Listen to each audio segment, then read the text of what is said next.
Hello everyone. I wanted to start today and talk about how I am planning for this coming school year, because something that I've seen a lot of people struggle with is figuring out how they're going to really prepare for this crazy school year. And yes, there's not really a way to prepare for it in the best sense. However, just to help me feel more prepared, I'm getting some planning locked in. So I've got three main tools that I use to plan. Those tools are my Happy Planner, my small group tool, and PlanBook.edu.com. So those are the main things I use, and I'm kind of going to go through how I use all of them. So if you like that idea, please click the thumbs up button. Talk to me in the comments about anything that you're using or are interested in using, and let's get into it.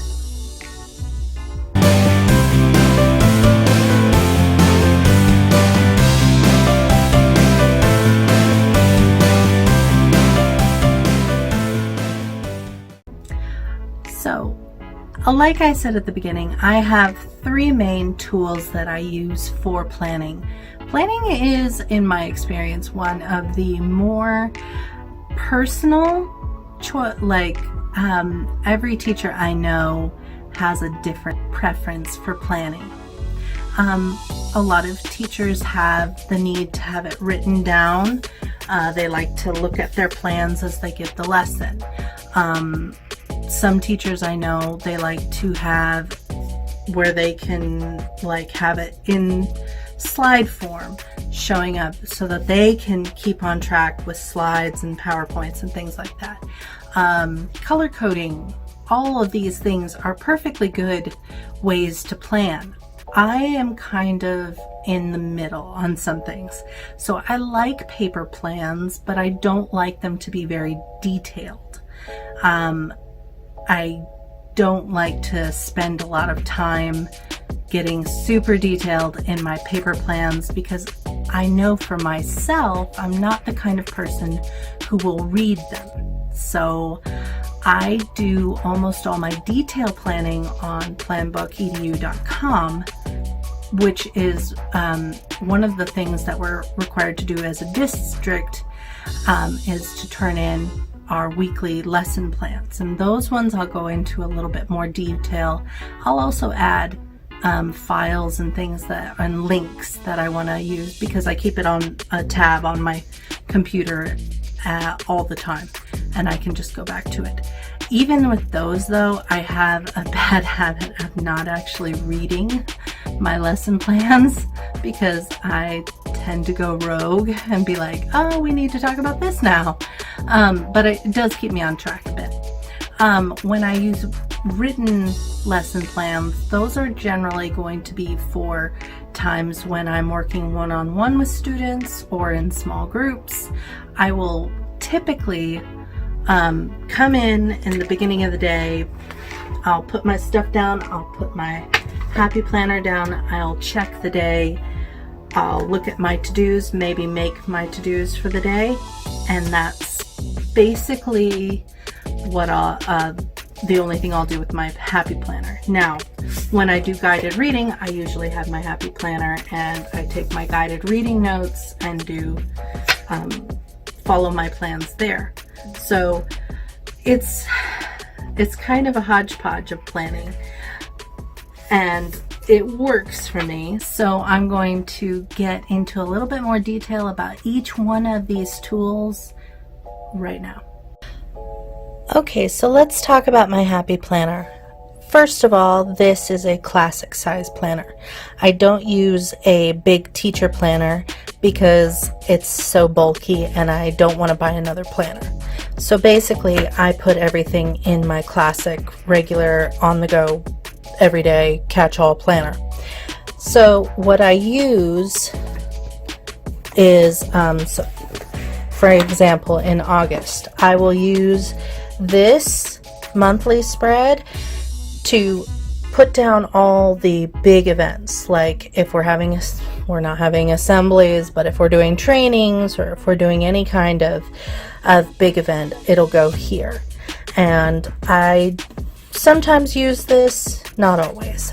I also use the regular vertical classic pages for planning out pretty much everything. So I'll put my whole day on here in very simplest terms, and that'll include if we're doing some kind of reading special, or if we're having a special speaker, though we probably won't, or if there's a fundraiser going on or whatever, or if I have meetings with parents, I'll put it down here in the catch-all part.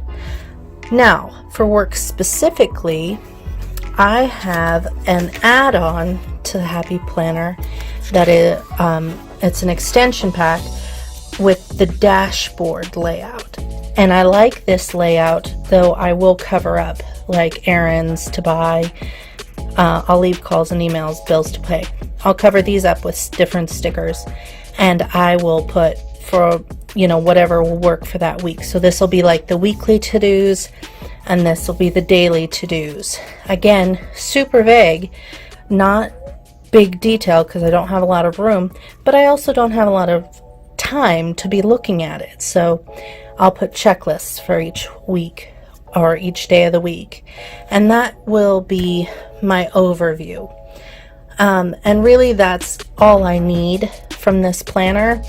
Now, one thing I will say that I added in, and this is into my second tool for planning.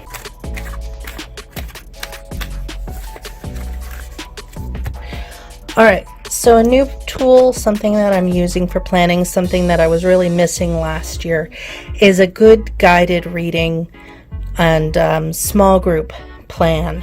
So these are a little bit small, and I don't want to have to, be looking at my online plans for this. So I found this on Teachers Pay Teachers. It is by Shannon Angley. I'll link it in the description. And I like the color coding. I like the use of boxes because that does work. These are supposed to be for different days of the week. So if you have 4 groups, it's very unlikely that you're going to actually see all 4 groups every day. So you can put in the different days, independent work, and you can put in some observations. So my plan is to use these. I'm having to print them, and I haven't quite got the sizing right. This is on half sheets right now, and I just folded them over and hole punched them, which might work, especially if I type my plans in. We'll see how it goes. But this is the one part of my planning in this Happy Planner that I was kind of missing last year, and I think this will help a lot. Hi, so I'm going to be talking about PlanBook.edu.com, and every year I've used, for the past 5 years, I have used PlanBook.com. I'm going to call it PlanBook.com because PlanBook.edu.com just is not easy to say. So anyway, the last 5 years I've been using it. Every year we set up a new one, and I set it up so that it starts when we start in August and it ends in May. I've got mine set up so that it has 11 periods. You're given the choice of how many periods you would like to use, and I always choose 11, mostly just because I don't actually have 11 periods. It's just because it gives me some room to move different things around in my plan book. I like the flexibility. I also like to color code, which is a feature of PlanBook. You just have to go over to the edit part for any of the daily periods, and you can change any of the colors. You can cancel that. You can make it repeat. You can make things repeat just once, or you can make them repeat daily, this week, weeks forward. You can make them repeat weekly. So if you have like a specials that only happens once a week, you can set it up for that, which I've done in the past. You can pick your standards. You can either start typing, so 4.rl, and I can figure out where my pick one of my standards that I'm going to be using for that lesson that day, or I can go over to here where I can select standards from their list. You can easily upload files. So from your computer with this, you have a maximum of 5 files. Hide this entry when sharing your plans. I've never done that, but you could. So very useful. Something that is also very useful is the ability to share your plans. I'm not going to click on that because I don't want you to have my colleagues' information, but my 4th grade team, we sometimes do team planning where like I'll do the math plans and my coworker will do the reading plans or whatever, and we can get together and kind of copy and paste those so that 1, we're all on the same page, and 2, it divides and conquers the work.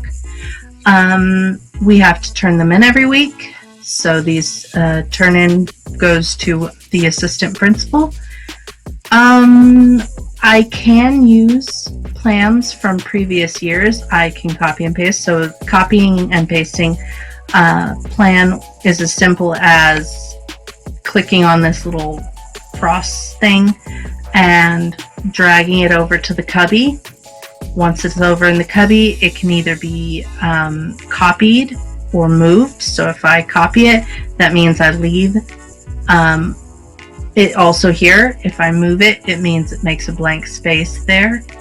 And then, well, if there was something still in it, the cubby would come out and I could paste it in somewhere else. So that's very useful, and it works across years. Like I can go to any of my old plan books. Like, so for instance, I can go to last year's February, and let's say I really liked the Gallon Man and I liked all this.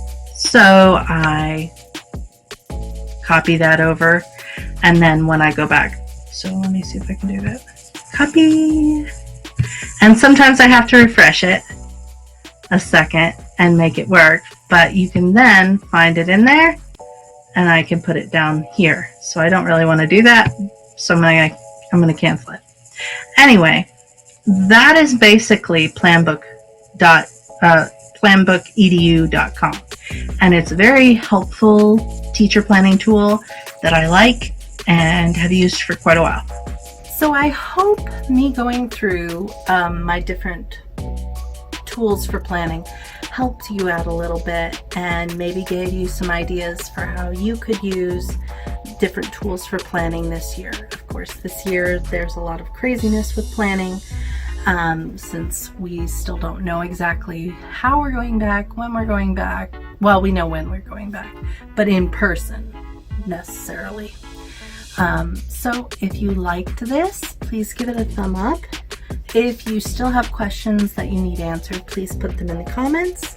If you enjoyed this content and think you would like to see more, please subscribe. I'll talk to you later.